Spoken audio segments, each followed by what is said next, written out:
समर्थन में बहुत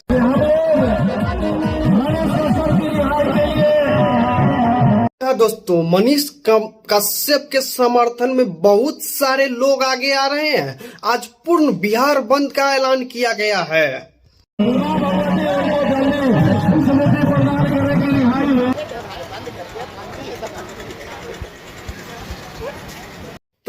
तो आप देख सकते हैं किस तरह से बिहार बंद का आपको दिख रहा है कि किस तरह से लोग रोड पे आके पागल हो रहे हैं कि मनीष कश्यप को जल्द जेल से रिहा किया जाए।